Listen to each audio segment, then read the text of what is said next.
자, 조선의 나라에서 전체 마지막 생명가능 지대부터 다시 보면 생명가능 지대 빨리 가고 뒤에 우주로 쭈쭈로 갑시다.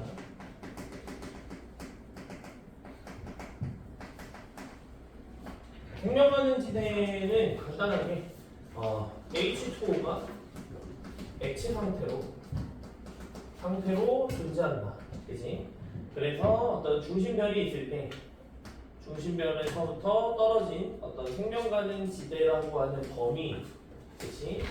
에서는 물이 액체 상태라는 거, 그리고 그것보다 가까우면 기체, 멀면 고체. 그러니까 그거는 이제 당연한 얘기인 거죠. 근데 저도 그런데 학생들이 그냥 고액기 하다가 앞쪽에 기체구나, 고체가 아니구나, 그걸 많이 실수하시는 것 같은데 그러지 않았으면 좋겠고, 중요한 것만 딱 결론만 정리하겠습니다. 별의 질량이 클수록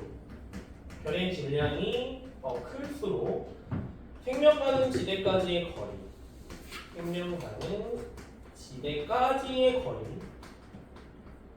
멀어지고요. 그 다음에 생명 가능 지대의 폭도 넓어지는 거다. 기억하시면 되겠죠.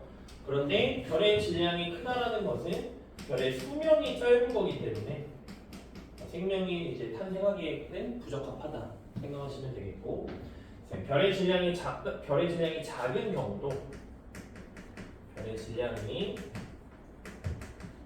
경우에도 동주기 자전이라고 하는 것은 뭐였냐면 자전주기와 동전주기가 같은 현상, 그것에 의해서 생명체가 살기에는 부적합하다. 그 정도로만 생명 가능 지대는 이 정도만 좀 정리될 것 같아요. 그러니까 생명 가능 지대까지의 거리와 폭을 가지고서 거리 계산하는 거, 그렇지? 길이 계산하는 거 이런 것들이 이제 문제 나올 수 있는데 그것들 한번 잘 보시면 되겠고, 두 번째로 생명 가능 지대는 거리가 중요한 게 아니에요. 액체 상태의 물이 존재할 수 있는 것이 중요하고, 그 얘기는 뭘 말하고 싶은 거냐? 자, 예를 들면 생명 가능 지대 범위에서 좀 두서없이 정리하는데 그냥 좀 이해 좀 해주세요. 생명 가능 지대 범위에서, 그러니까 생명 가능 지대를 결정하는 가장 중요한 건 중심별의 광도도 있고 중심별의 거리도 있는데, 그것을 다 복합적으로 해석한 행성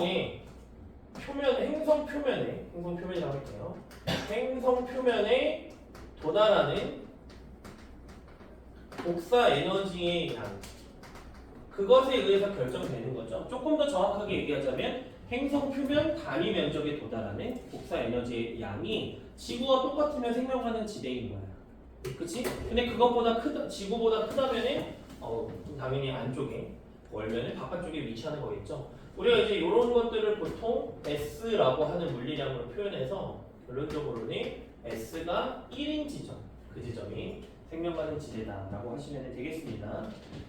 자, 넘어가고요. 우리는 우주론, 빅뱅 우주론하고 쭉 또 가볼게요. 그래서 넘어오면 허블의 은하 분류, 빅뱅 우주론, 허블의 은하 분류.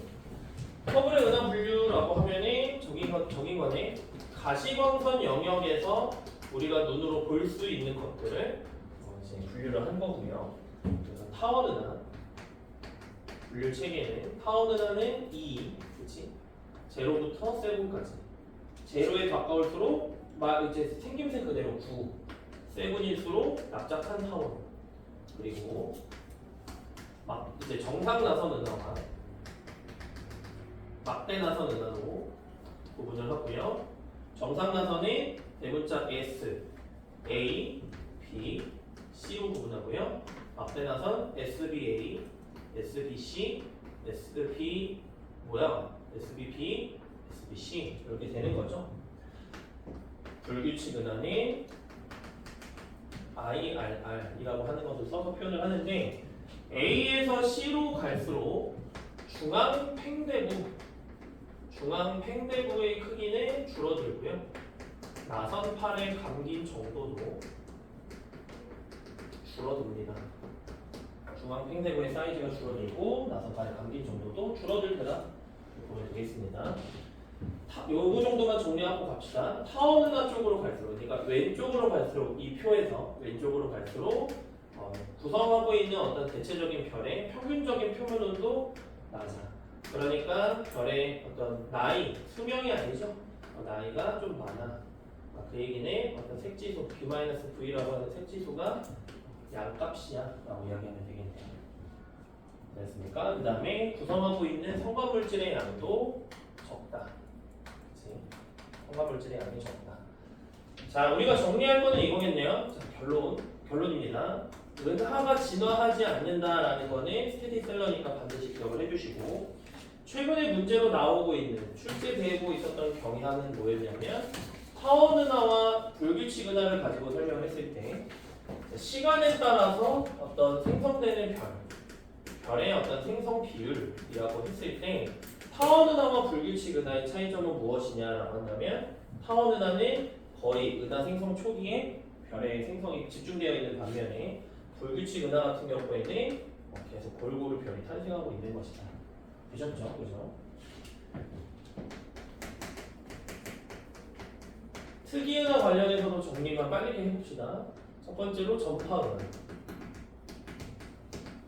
세 가지. 그 다음에 세이퍼트 은하, 그 다음에 퀘이사 세 가지 이야기를 했을 때 전파은하 같은 경우에는 뭐 당연한 얘기지만 전파 영역에서 관측되는데 무언가 이렇게 브로콜리처럼 막 나오고 있죠? 그렇죠? 브로콜리처럼 나오고 있는 막대 구조를 막대 구조를 뭐라고 그러죠? 블로브, 그지? Z죠. 그죠? 그 다음에 바깥쪽 브로콜리 손 부분이 로브다. 이렇게 보시면 되겠고, 이 Z와 로브를 구성하고 있는 것은 별이 아니다. 성광물질이다. 이제 먼지들이 쭉 분출되고 있는 것이다. 기억하시면 되겠네요. 전파은하는 가시 영역에서 보았을 때 타원은하에 해당합니다.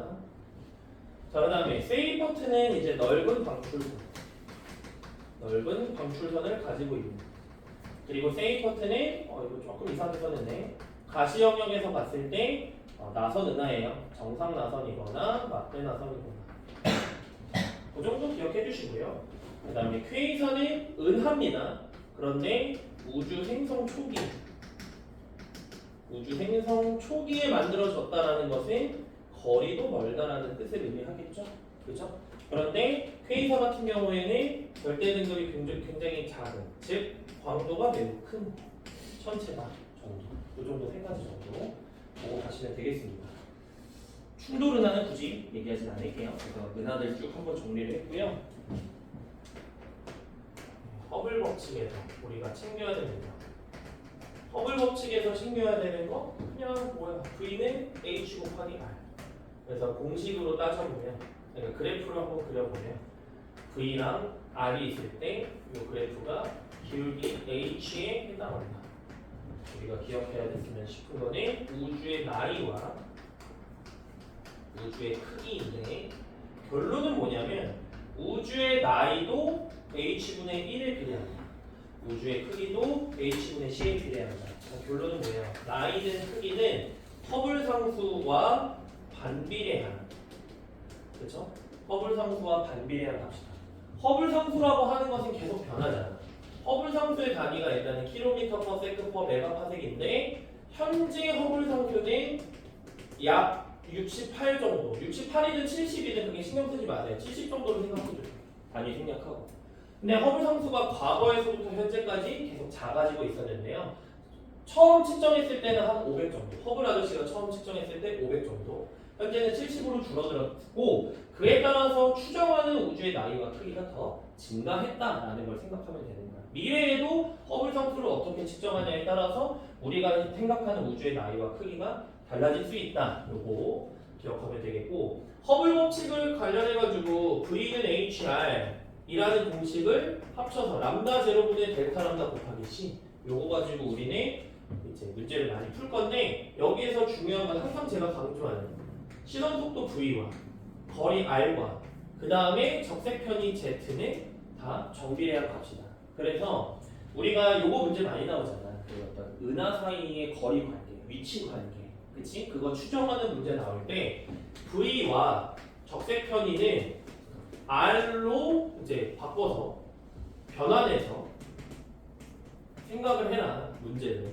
그러니까 시선 속도가 주어졌다고 해서 시선 속도를 고지고대로 받아들이지 말고 예를 들면 이런 거야. 만약에 A의 후퇴 속도가 문제에서 A의 후퇴 속도가 만약에 4,200km/s래. 그리고 허블 상수가 70이래. 그럼 A는 후퇴 속도가 4,200이구나 가 아니고 이걸 보자마자 뭐로 바꾸라는 거야. 거리가 60메가파섹이구나로 바꾸라고요. 그래서 위치관계를 생각하라고요. 그렇죠?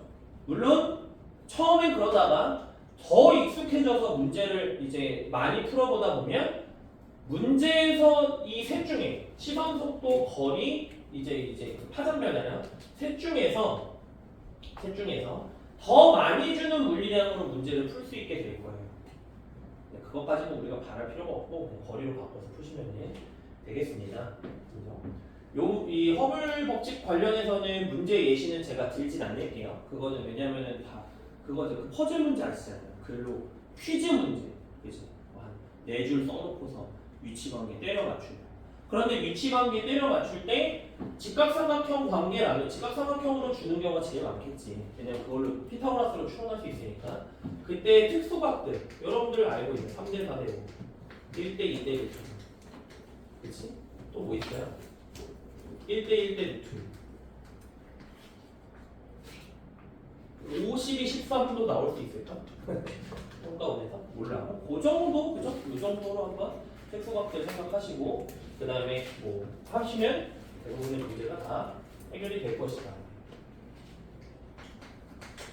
자, 그 다음에 우주론으로 넘어가면 빅뱅 우주론과 우리가 또 구분해야 되는 게 정상 우주론. 빅뱅 우주론, 정상 우주론이 있을 때 빅뱅 우주론과 정상 우주론은 앞에서 이거 내용 순서로 쭉 오는 거예요. 허블에 의해서 은하가 후퇴한다. 그러니까 관측하고 있는 거의 대부분의 은하가 후퇴함으로써 우주가 팽창한다는 사실이 이미 밝혀지고 나서 대두된 이론이잖아요. 그러니까 빅뱅 이론도 정상 우주론도 정상 우주론도 둘 다 우주의 크기가 커진다라고 하는 것을 가정해서 그러니까 기본으로 이야기를 풀어나가는 거예요. 근데 빅뱅 우주론 같은 경우에는 이 녀석들의 어떤 구성 성분이 일정하다.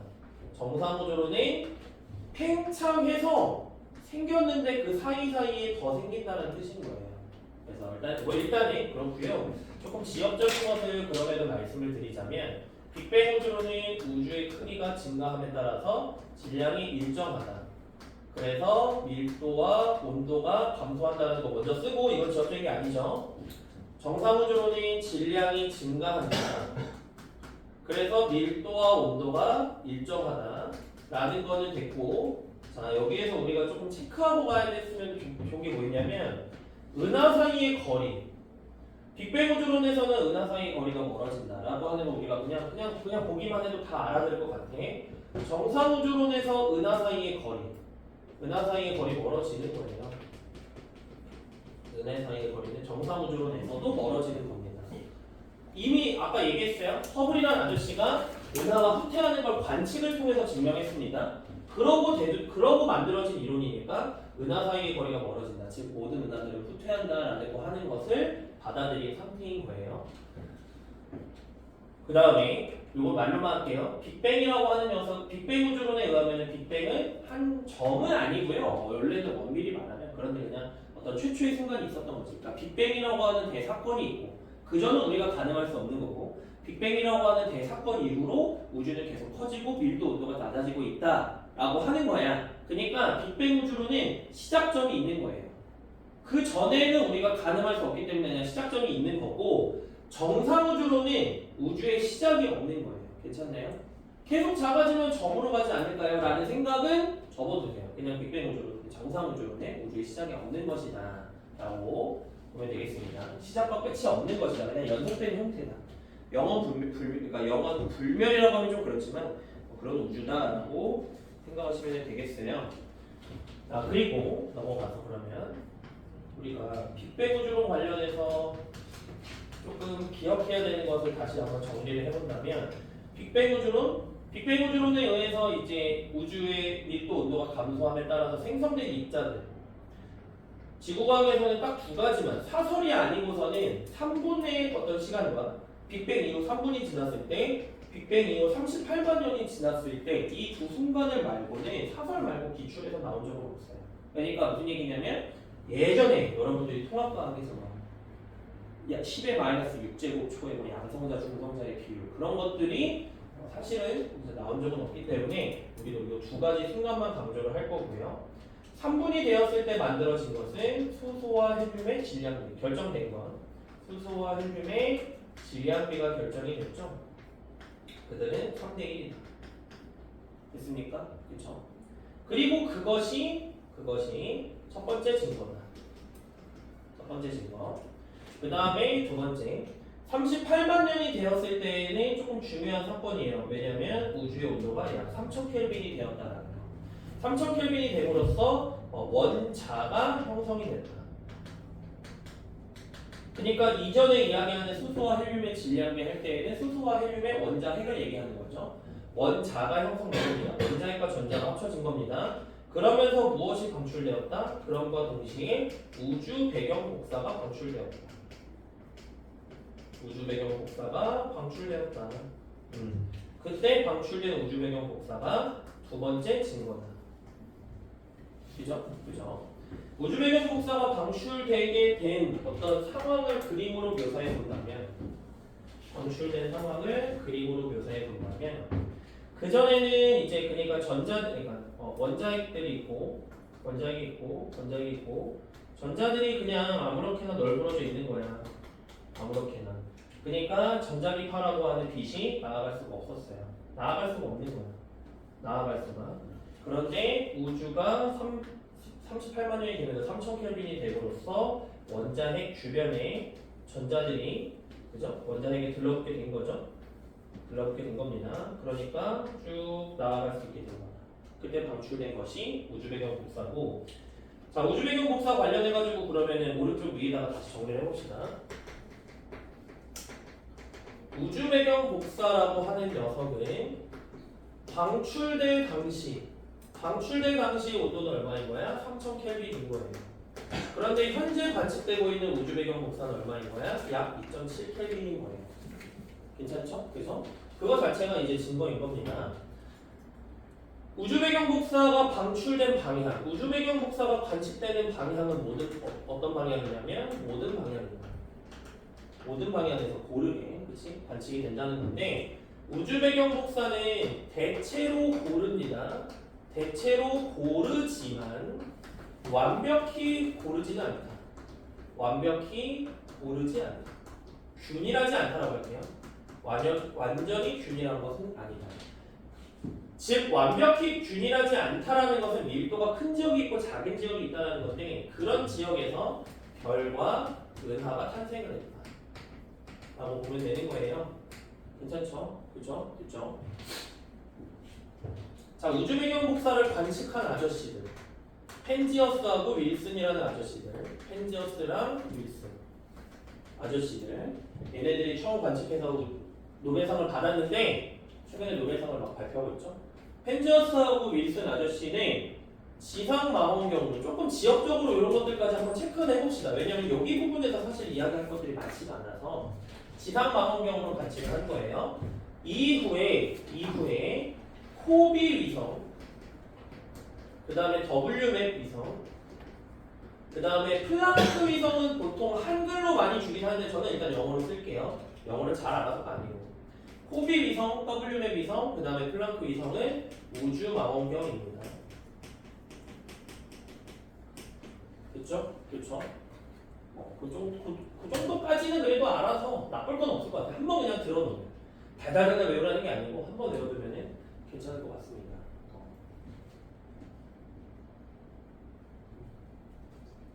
됐습니까? 지금 한번 싹 지울게요. 잠깐 이거 좀 지워보고.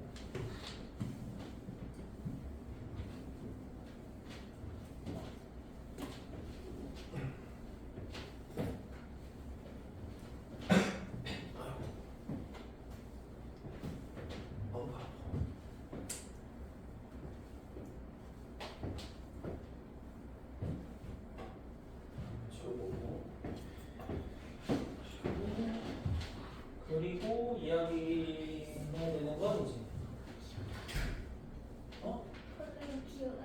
벌레가 기어다녀. 어디요?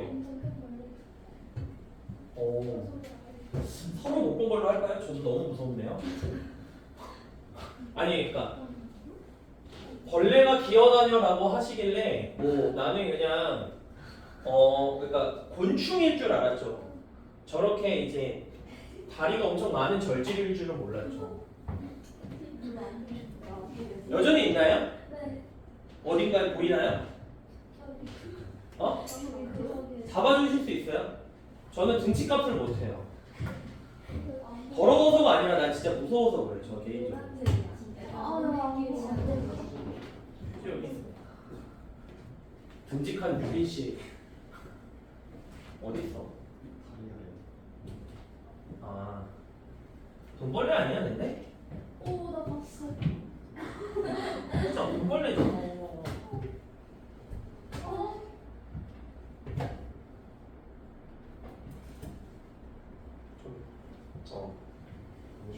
아니 여기다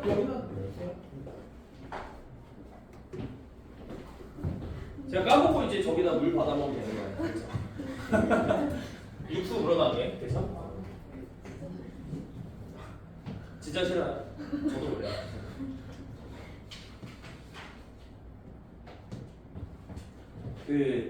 저쪽 강의실에서 여기 말고 일요일에 토요일이나 일요일에 저쪽 강의실에서 수업하는데, 그러니까 지금 여기로 치면 이제 저 벽 뒷면에 바퀴벌레가 지나가는 거예요.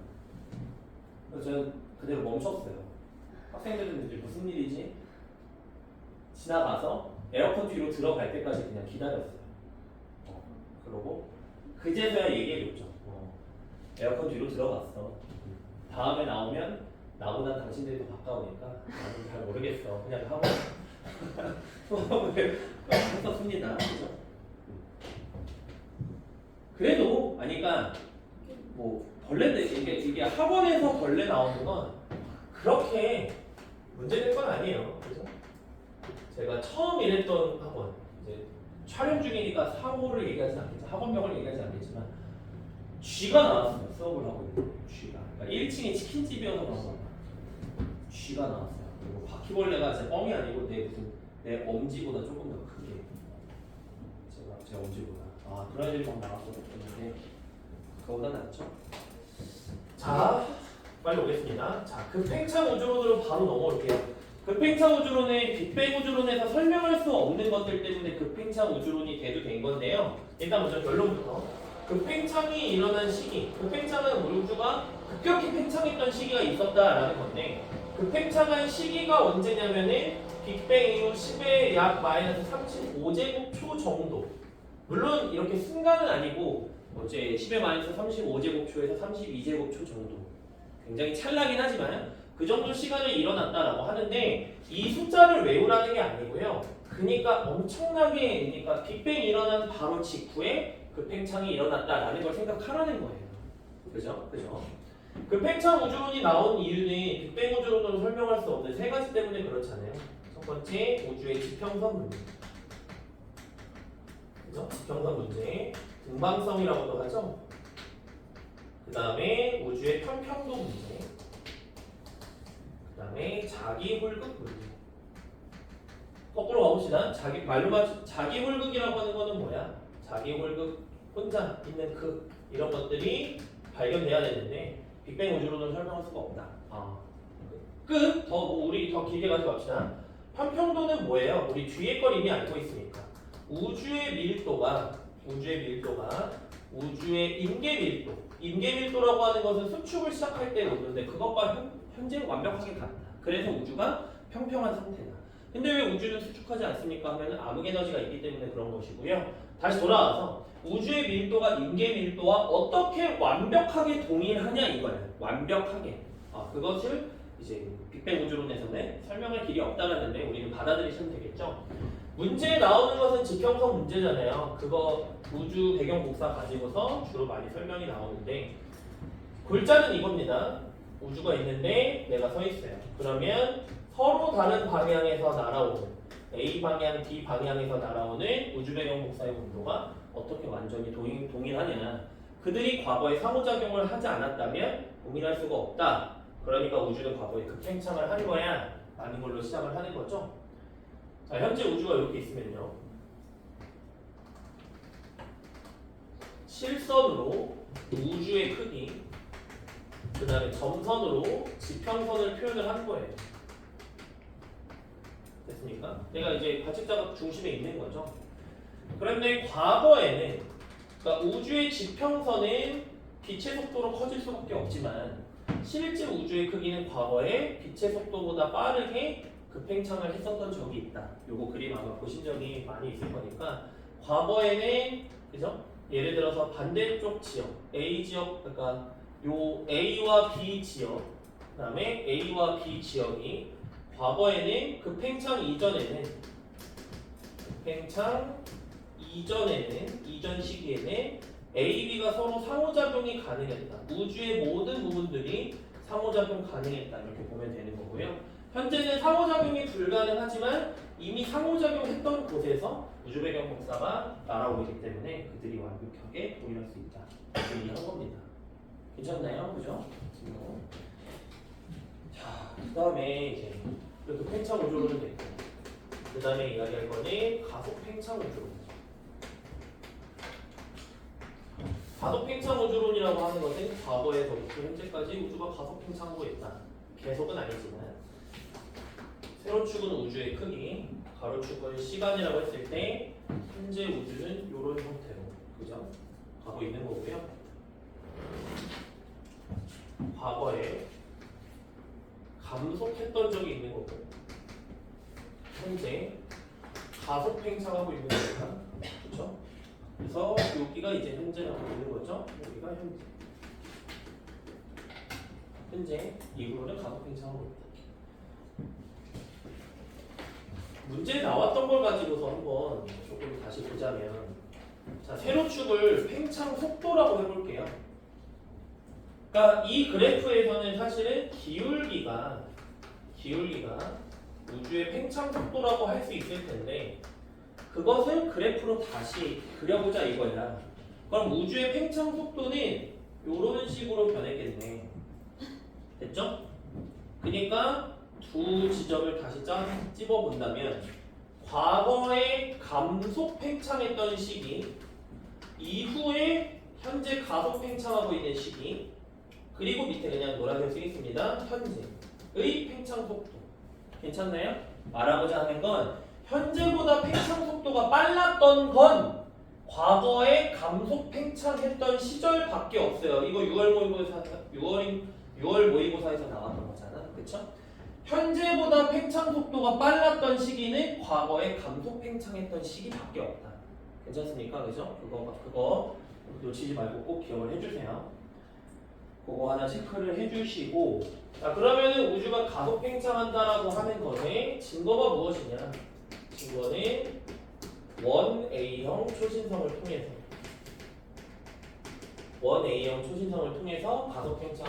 우주가 가속 팽창한다 라는 것을 밝혀냈는데, 원 A형 초신성에 대해서도 한 번은 정리를 하고 가야 될 것 같아요.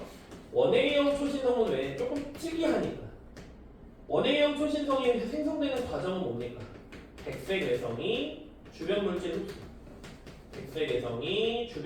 흡수하다 보면, 세세한 내용들은 언급 안 할게요. 주변 물질을 흡수하다 보면 언젠간 터지는데, 그때 터질 때의 질량이 태양 질량의 1.4배가 됐을 때, 태양 질량의 정확히 1.44배.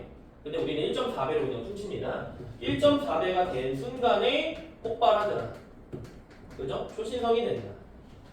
그 얘기는 뭐야? 항상 고정된 질량에서, 항상 동일한 질량에서 폭발을 하게 되는 거고, 그러니까 모든 원A형 초신성의 광도가 일정하다 라고 예전에는 그냥 설명했었는데, 최근에는 또 여러분들 이런 그래프 보신 적 있을 거예요. 원A형 초신성의 밝기 변화, 그쵸? 광도 변화, 이렇게 절대 등급 변화라고 주고, 원A형 초신성의, 그러니까 최대 광도, 그죠? 최대 광도가 똑같다라고 해석을 하시면 되겠습니다. 되셨나요? 원A형 초신성의 최대 광도가 일정하다. 이거 아마 여러분들 이 최대 광도를 뭐 F0 그다음에 뭐 4F0 해가지고 문제에서 자 겉보기 밝기는 거리 제곱분의 광도에 비례한데 원의 형초신성은 항상 광도가 최대 광도가 일정하네. 그러니까 그냥 겉보기 밝기는 거리 제곱에 반비례한 거야. 그치? 그래서 여기에서 이 F0는 겉보기 밝기라고 했을 때 예를 들면은 A라고 하는 녀석과 B라고 하는 녀석의 겉보기 밝기가 원의 형초신성의 밝기가 4F0고 F0라고 만약에 준다면 그들까지의 거리의 비가 1대4야. 1대2야. 괜찮죠? 그죠? 요거 생각하는 문제 나오고 있으니까 요거 같은 경우에는 별의 물리량에도 접목시킬 수 있고 어디든 다 집어넣을 수 있으니까 놓치지 않고 한번 생각을 해주셨으면 좋겠습니다. 자, 원의 초신성을 가지고서 또 요거 그래프 요런 것들도 여러분들 이제 좀 분석하는 것 자체를 헷갈려 하시는 것 같은데 가로축을 적색 편의로 주고 원의 초신성을 발견하게 된 것 자체가 그 다음에 세로축이 겉보기 밝기. 자, 결론은 이겁니다. 우리가 추정한 예상한 이 원의 초신성의 밝기는 적색 편이라고 하는 거는 뭐예요? 사실은 저긴 거잖아. 그냥 거리에 비례한 물리량인 거잖아. 거리가 멀어질수록 겉보기 등급이죠. 겉보기 등급이 증가하는 더 어두워지는 형태. 거기까지는 괜찮아. 그런데 실제로 관측한 데이터를 보면 이 정도의 차이는 아니지만 실제로 관측한 데이터는 예상한 것보다 더 어두워 보이고요. 실제로 그리고 게다가 그 차이가 점점 증가한다는 것을 통해서 가속 팽창한다라. 그러니까 과거에는 감속 팽창했고 현재는 가속 팽창한다라는 것을 증명하는 거야. 물론 여기에서 이 얘기를 들었을 때 지금 이 순간에도 그 차이가 커지는 게 왜 가속 팽창이지라고 생각할 수 있는데 그것을 우리한테 사실 그걸 요구하지 않아요. 그러니까 그냥 그 부분에 조금 관념적으로 잘 납득이 안 되더라도 이 순간까지도 그냥 그럼 받아들여 주시고 하여간 이 그래프는 원의 초신성을 통해서 우주가 가속 팽창한다라는 것을 관측한 결과다. 됐습니까? 그렇죠? 그죠? 그렇게 보시면 되겠습니다. 자, 그다음에 우리가 또 봐야 되는 건 우주의 구성 요소죠. 우주 구성 요소, 그 다음에 우주의 미래 이야기하면 끝나겠네요. 힘냅시다. 그죠? 좀만 거의 다 왔어요. 힘내세요. 저한테 얘기 한 번 해보죠. 자, 우주 구성 요소에서 제일 먼저 봐야 되는 건 제일 먼저 필요 없어. 우린 이미 결론을 알고 있잖아. 보통 물질, 그렇지? 구성 요소는 세 가지. 보통 물질, 암흑 물질, 그 다음에 암흑 에너지. 세 가지인 거고 최근에 이제 그런 질문 했었기 때문에 한번 잠깐만 이 얘기를 좀 따로 빼서 하나 얘기를 하자면 보통 물질이라고 할 때 잠깐만요. 우주 구성 요소를 논할 때 저는 오른쪽에 쓰고 싶은 건 우주 구성 요소의 질량 변화, 밀도 변화, 그것에 따른 비율 변화 이거 세 가지를 이야기하고 싶은데 우리 여기서 질량이라는 표현을 쓰는 건 그냥 양을 의미하는 거예요. 암흑 에너지의 질량이라는 표현도 그냥 암흑 에너지의 양으로 그냥 치환해서 생각하면 되는 거야. 안 그러면 암흑 에너지의 밀도가 어디 있어? 뭔 소리야? 뭔 말인지 이해되십니까? 그렇죠? 그래서 여기서 이야기하는 질량을 일단 양으로 치환하고 그것과 별개로 보통 물질이라고 하는 건 그냥 현재 우리가 알고 있는 모든 것들이에요. 모든 것들. 모든 물질이 아니고 모든 것들이야. 이 보통 물질에는 그리고 그럼 다시 천천히 기본적으로 과학에서 질량과 에너지는 등가 교환이 가능하잖아요. 등가 교환이 가능합니다. 그러니까 보통 물질에는 복사 에너지도 포함이 되는 거예요. 열 에너지도 당연히 포함되는 거예요. 우리가 지금 배우고 있는 모든 에너지도 이 보통 물질에 다 포함시켜버리는 거예요. 괜찮습니까? 우주 구성 요소에서 암흑 물질과 암흑 에너지는 뭐야? 뭔지 모르는 거야. 그냥 단지 얘도 질량이 있고 얘는 질량은 없는데 우주 공간에서 생성되는 녀석이고 그거 조금 뒤에서 다시 보고요. 결론을 보자면 보통 물질이라고 하는 것은 빨간색 할게. 보통 물질 질량이 일정해. 암흑 물질 질량이 일정해. 암흑 에너지는 그런데 양이 증가한다는 거죠. 왜 양이 증가하느냐 그러면 공간에서 팽창하는 공간에서 생성되기 때문인 거예요. 자, 보통 물질의 밀도는 그럼 우주가 커지니까 밀도는 감소하겠고 암흑 에너지는 일정한 거죠. 공간에서 생성되니까 그냥 그 공간의 밀도는 준실하게 유지가 되는 거예요. 그런데 보통 물질 같은 경우에는 그런 비율이 감소하고 암흑 물질 감소하고 암흑 에너지가 증가한다. 자, 우리 문제 풀 때 요거 많이 이용하실 거잖아요. 왜냐면 시간 순서 판단할 때 이거 가지고서 어떤 두 우주의 시간 순서를 판단함에 있어서 비율 변화가 두 가지의 요소는 감소한다. 시간에 따라서. 한 가지의 요소는 시간에 따라서 비율이 증가한다라는 것으로 상대적인 과거와 미래를 판단하잖아요. 무슨 말인지 이해되십니까? 이해되시나요? 자, 예를 들어볼까요? A 시기. 보통 A 시기로 요새 안 주고 T1 시기로 주니까 T1 시기, T2 시기가 있어. 자, 그랬는데 자, 이렇게 보는 거야. 예를 들어서 뭐 A, B, C가 뭔지 모르겠어. 근데 A가 10% 대략적으로 쓸게요. 10%, 뭐 그 다음에 뭐 B가 뭐 대략 50%, C가 뭐 한 40%래. 예를 들어서.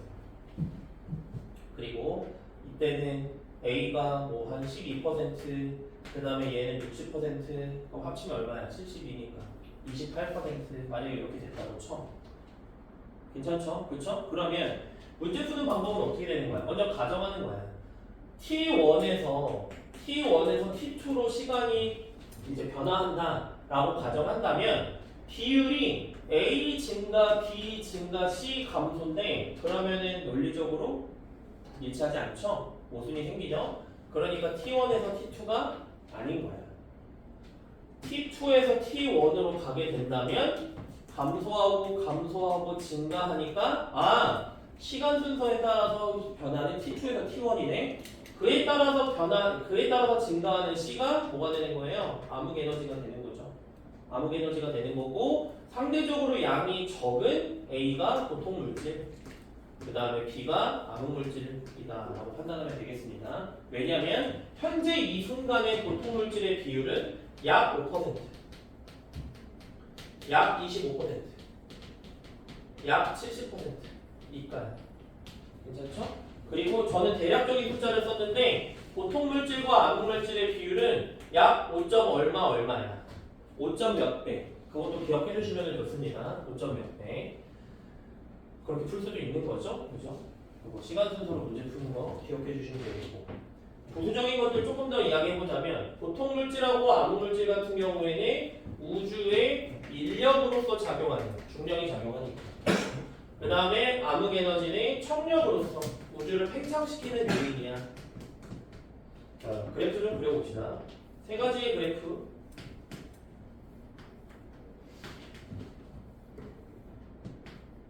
세 가지 그래프를 그리면 보통 물질은 하얀색으로 그려볼게요. 세로축은 일단은 질량,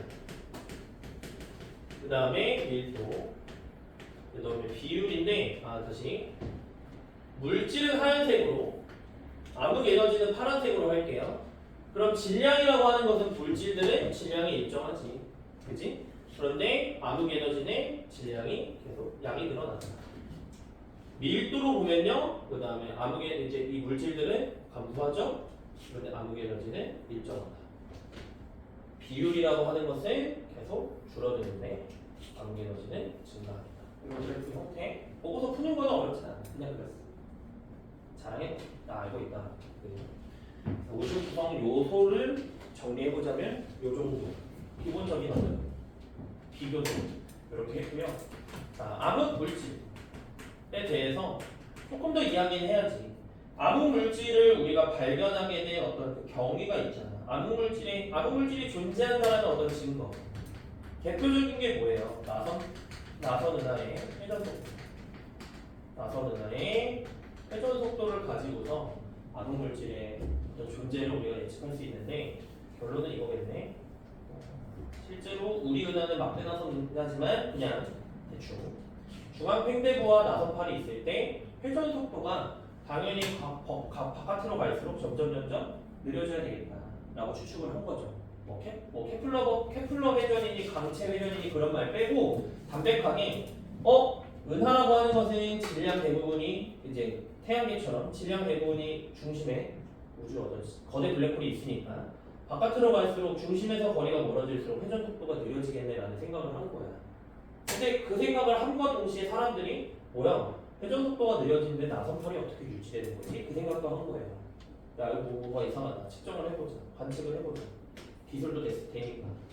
그래서 은하 중심으로부터의 거리, 회전 속도를 봤는데 우리는 예측한 건 이렇게 변할 거라고 예측은 했지만 실제로 관측된 건 거의 일정하다라는 것이죠.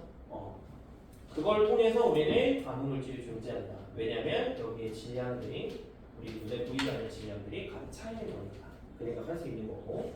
그 다음에 두 번째로는 이제 그 중력 렌즈.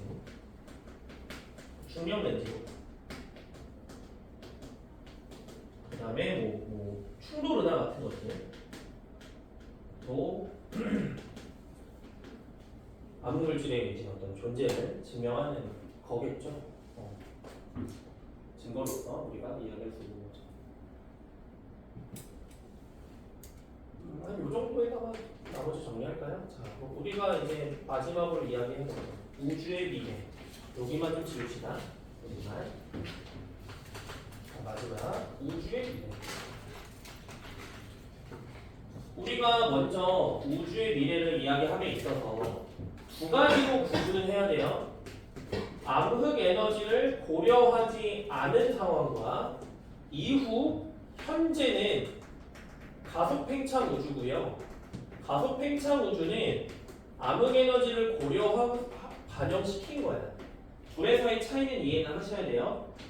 노란색 쓰겠습니다. 암흑 에너지를 고려하지 않은 상황에서 우주의 미래는 세 가지였어. 열린 우주, 평탄한 우주, 닫힌 우주. 세 가지.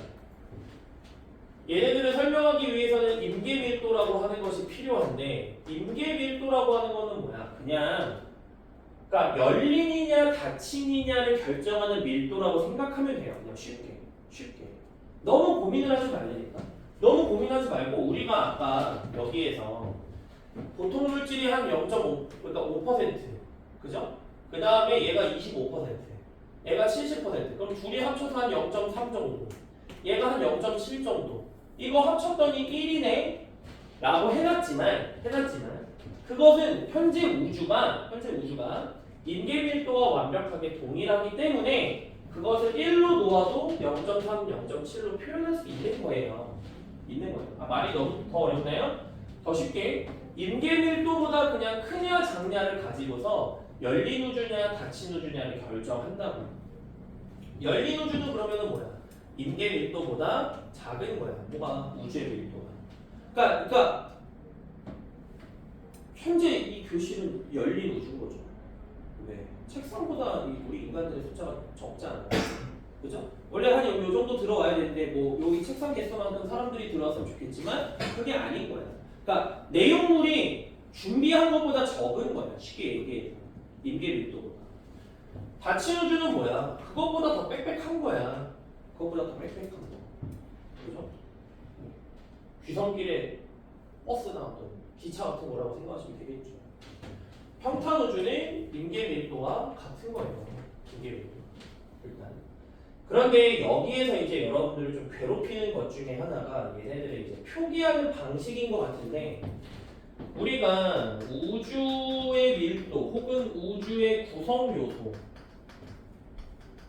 요소라고 하는 것과 임계밀도를 직접 비교하면 좋겠지만 이 변태 같은 천문학자들이 그것을 굳이 임계밀도로 나누어서 표현을 하는 거예요.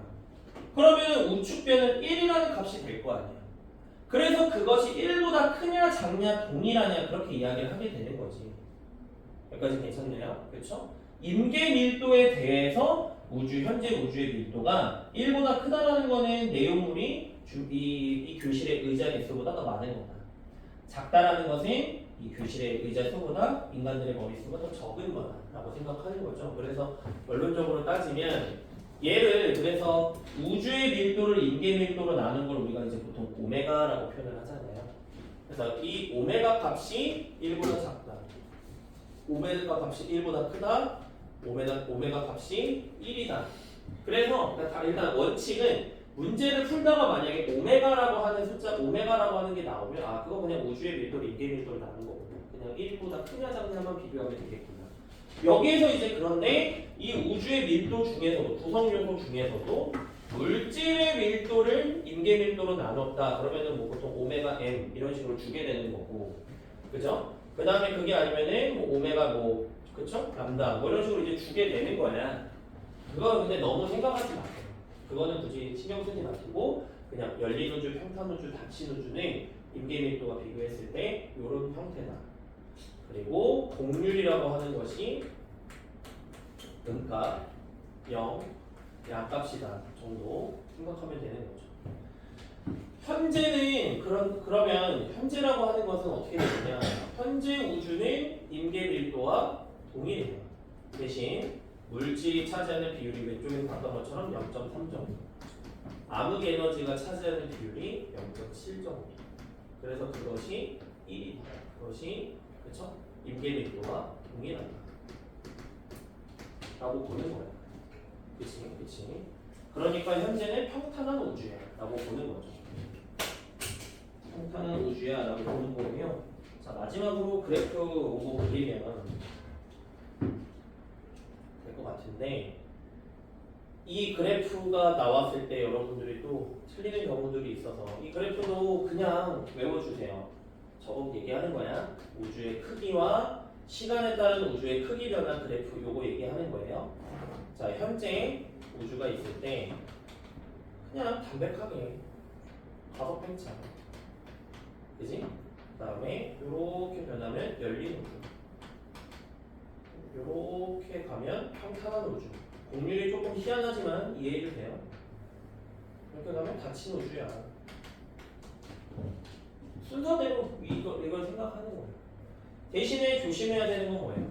가속 팽창 우주는 우주의 팽창 속도가 말 그대로 현재 기준에서 미래에도 계속 증가하게 되는 거고, 열린 우주, 평탄 우주, 닫힌 우주는 팽창 속도가 지속적으로 감소하는 거죠.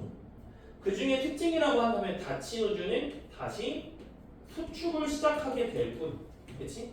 수축을 하게 된다는 거고, 열린 우주와 평탄 우주는 팽창 속도가 영원히 감소하는 거예요. 단 0이 되진 않는 거예요.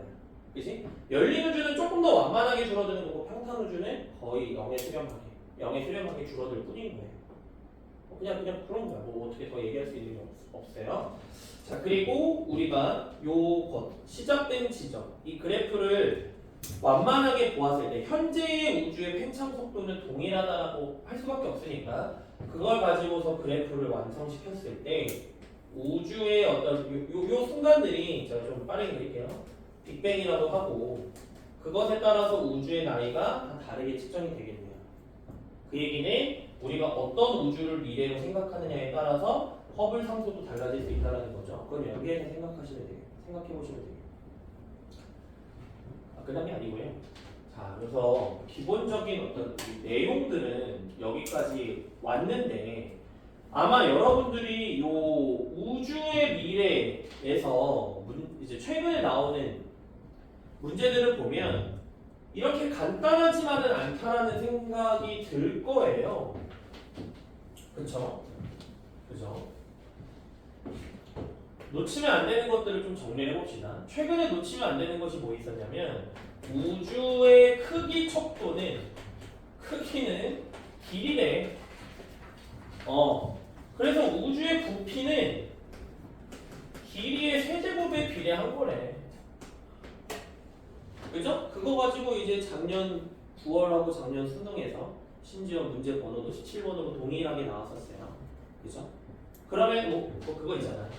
T1시기, T2시기. 그거 가지고서 뭐 암흑에너지, 암흑물질, 그 다음에 고통물질들의 비율을 뭐 0.3, 1도 막 이렇게 써놓은 거 있었잖아요. 그쵸? 그거 가지고 문제 풀 때 부피라고 하는 것은 길이 세제곱에 비례한 값이다. 그리고 우주의 크기는 길이에 비례한 거다. 그거 가지고 이제 문제 푸는 거 있었고, 그러면은 그거 이제 T1시기, T2시기 판단하는 건 제가 방금 얘기했던 요거 가지고 생각하는 거예요. 요거 가지고. 기출 한번 다시 풀어보시고요. T1식이 T2식이 판단하는 거. 그러니까 내가 비율 변화 보여줬잖아. 두 가지 요소는 감소하고 한 가지 요소는 증가해야 된다. 그리고 어떤 그들의 어떤 밀도 내지는 비율을 보았을 때 보통 물질보다 암흑 물질이 한 5배 정도 크다라고 하는 거. 5배 정도 크다라고 하는 거. 무슨 얘기냐면요.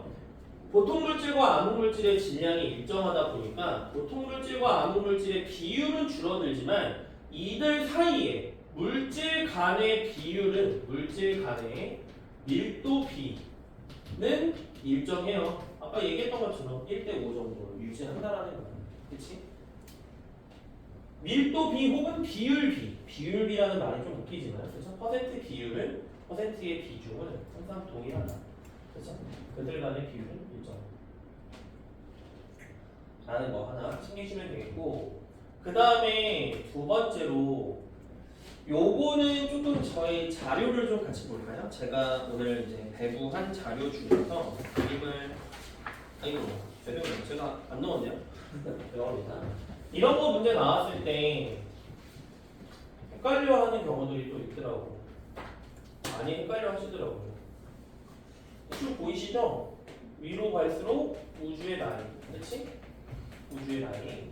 그리고 이런 식으로 주잖아. 자, 지금 현재 우리 은하가 있어. 그래서 뭐 예를 들면은 어떤 A라고 하는 지점에서 뭐 빛이 통과한대. 뭐 이렇게 간대. 그렇죠? 이런 그림 많이 보셨죠? 이때 담백하게 그냥 해석하면 되는 거예요. 자, 무슨 얘기냐면요. 우주의 나이가 예를 들어서 그러니까 T1식이 그리고 뭐 현재라고 칩시다. 현재. 이때 우주의 크기를 이때 1 그리고 이때를 예를 들어서 0.2라고 가정한다면 우주의 크기가 5배 증가했네? 그럼 여기에서 질문하는 거 우주 배경 복사의 파장은 얼마큼 늘어나냐? 5배 커지는 거예요. 우주의 크기라고 하는 것은 길이라는 척도가 이미 그냥 평가원에서 계속 그대로 주고 있는 거야. 길이가 5배 늘어났어. 우주의 크기가 길이가 5배 늘어났어. 그럼 우주 배경 복사도 똑같이 우주 배경 복사의 파장도 5배 늘어날 수밖에 없다라는. 괜찮습니까? 그렇죠? 그런 식으로 이제 접근해서 문제 보시면 되겠고, 예를 들어서 뭐 질문 하나만 더 해봅시다. 만약에 뒤에서 방출된 녀석은 뭐 이렇게 지나가네. 그지? 우리 은하에 도달한 거야, 못한 거야? 못한 거예요. 그러면 이 녀석은 영원히 우리 은하에 도착할 수 있어요? 없는 거예요. 멀리 있어요. 그치? 그리고 또 하나 더, 이건 말로만 하겠습니다. 우주가 팽창을 하고 있네? 그럼 우주의 나이가 약 138억 년 정도 있네. 우리가 관측할 수 있는 우주의 크기는 138억 광년이 아니죠. 관측 가능한 우주의 크기는 그것보다 더 큽니다. 그러니까 더 나아가서 예를 들어서 100억 년 전에 출발한 어떤 빛이 현재 우리 은하에 도착을 했대. 그러면 그 빛이 날아온 경로는 100억 광년인가요? 아닌 거예요. 100억 광년보다 더 긴 거예요. 왜? 날아오는 동안 우주가 팽창을 했으니까. 그게 얼마냐를 묻지는 않고요. 100억 광년보다는 더 긴 거다라고 하시면 되겠습니다. 자, 그래서 더 길게 끌 거 없고 제가 이야기할 만한 거는 일단은 여기까지 했는데 제가 준비해서 이야기한 건 여기까지 했는데 조금 제가 뭐 중간에 조금 놓쳤거나 아니면 이 부분 한번 다시 설명해 줬으면 좋겠다 이런 거 있을까요?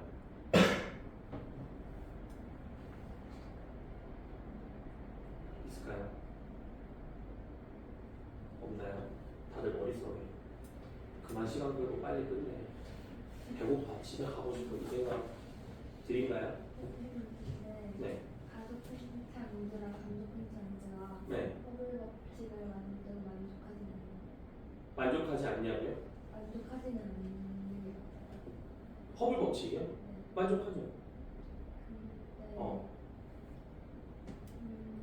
근데 허블 저 그래프에서 이거? 가운데 있는 그래프에서 요거. 네. 그래서 그 층을 바꾸면은 허블 법칙 그래프가 되는 거예요.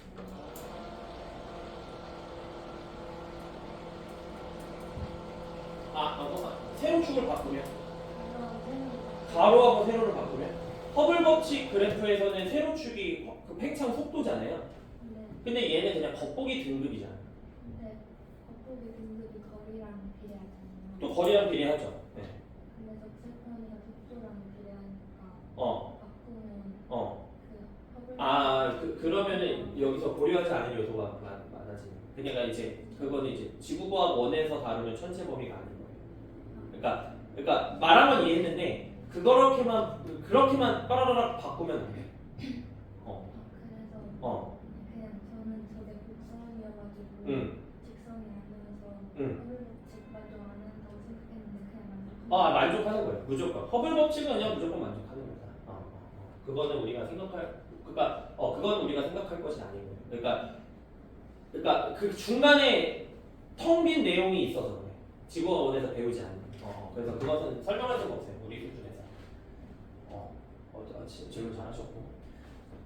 그래프도 요거 말 나온 김에 하나만 얘기하자면 이게 원래 실제 관측 그래프를 그린 거고 문제에서 주는 경우는 직선으로 주는 경우가 많잖아요. 그죠? 직선으로 주는 경우는 뭐야? 이 가로축인 적색편이 이 속도를 느리고 줄이고 해서 직선으로 만든 거예요. 일부러. 그래서 그것도 한번 생각해 보시면 좋고. 또 있을까요?